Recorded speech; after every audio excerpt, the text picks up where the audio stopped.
not the first mile of compulsion, duty, or convention that will transform man and his world, but rather the second mile of free service and liberty-loving devotion that betokens the Jesusonian reaching forth to grasp his brother in love and sweep him on under spiritual guidance toward the higher and divine goal of mortal existence. Christianity even now willingly goes the first mile, but mankind languishes and stumbles along in moral darkness because there are so few genuine second-milers, so few professed followers of Jesus who really live and love as he taught his disciples to live and love and serve.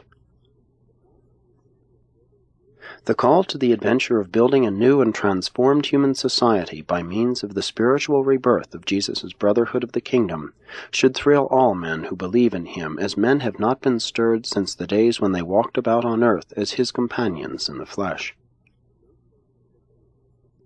No social system or political regime which denies the reality of God can contribute in any constructive and lasting manner to the advancement of human civilization.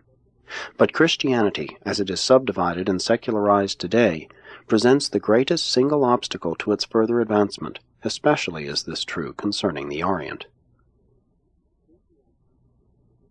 Ecclesiasticism is at once and forever incompatible with that living faith, growing spirit, and first-hand experience of the faith comrades of Jesus in the brotherhood of man in the spiritual association of the kingdom of heaven.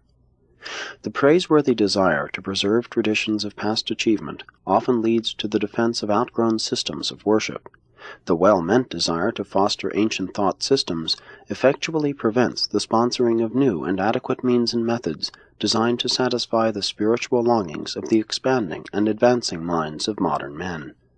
Likewise, the Christian churches of the 20th century stand as great, but wholly unconscious, obstacles to the immediate advance of the real gospel, the teachings of Jesus of Nazareth.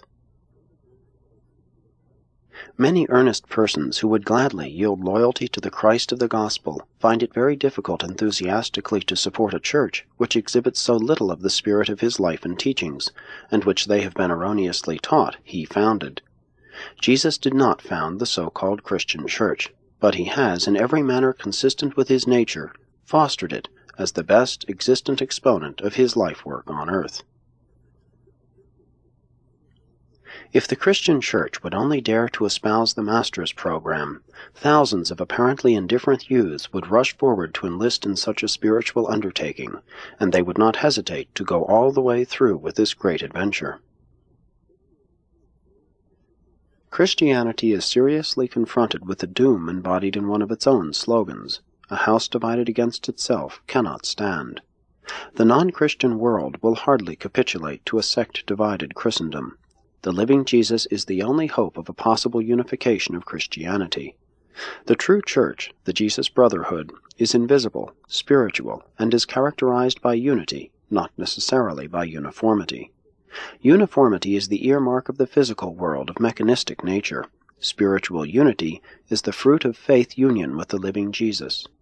The visible church should refuse longer to handicap the progress of the invisible and spiritual brotherhood of the kingdom of God. And this brotherhood is destined to become a living organism, in contrast to an institutionalized social organization. It may well utilize such organizations, but it must not be supplanted by them. But the Christianity of even the 20th century must not be despised. It is the product of the combined moral genius of the God-knowing men of many races during many ages, and it has truly been one of the greatest powers for good on earth, and therefore no man should lightly regard it, notwithstanding its inherent and acquired defects.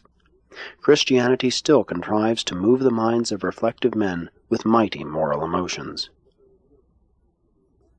But there is no excuse for the involvement of the Church in commerce and politics. Such unholy alliances are a flagrant betrayal of the Master, and the genuine lovers of truth will be slow to forget that this powerful institutionalized Church has often dared to smother newborn faith and persecute truth-bearers who chance to appear in unorthodox raiment. It is all too true that such a church would not have survived unless there had been men in the world who preferred such a style of worship. Many spiritually indolent souls crave an ancient and authoritative religion of ritual and sacred traditions. Human evolution and spiritual progress are hardly sufficient to enable all men to dispense with religious authority, and the invisible brotherhood of the kingdom may well include these family groups of various social and temperamental classes, if they are only willing to become truly spirit-led sons of God. But in this brotherhood of Jesus there is no place for sectarian rivalry, group bitterness, nor assertions of moral superiority and spiritual infallibility. These various groupings of Christians may serve to accommodate numerous different types of would-be believers among the various peoples of Western civilization, but such division of Christendom presents a grave weakness when it attempts to carry the gospel of Jesus to Oriental peoples. These races do not yet understand that there is a religion of Jesus, separate and somewhat apart from Christianity, which has more and more become a religion about Jesus. The great hope of Urantia lies in the possibility of a new revelation of Jesus with a new and enlarged presentation of his saving message, which would spiritually unite in loving service the numerous families of his present-day professed followers. Even secular education could help in this great spiritual renaissance if it would pay more attention to the work of teaching youth how to engage in life planning and character progression.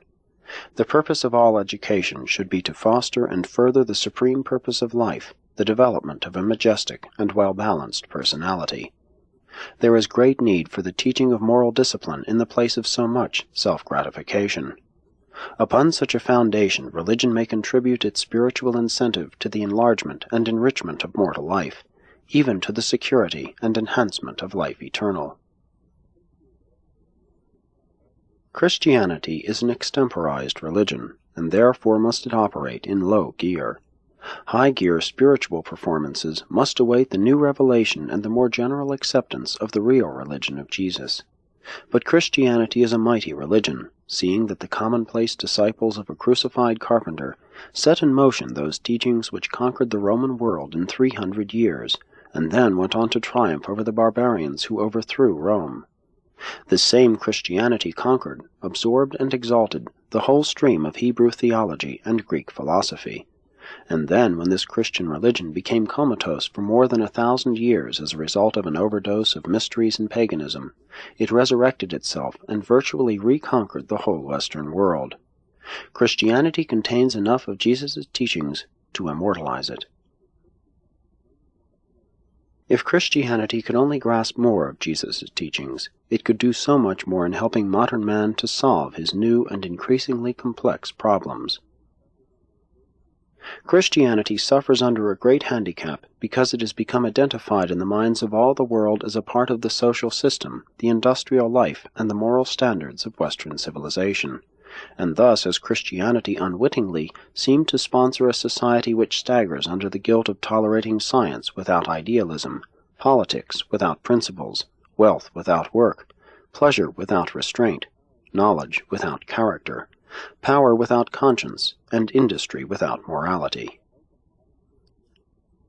The hope of modern Christianity is that it should cease to sponsor the social systems and industrial policies of Western civilization, while it humbly bows itself before the cross it so valiantly extols, there to learn anew from Jesus of Nazareth the greatest truths mortal man can ever hear, the living gospel of the fatherhood of God and the brotherhood of man.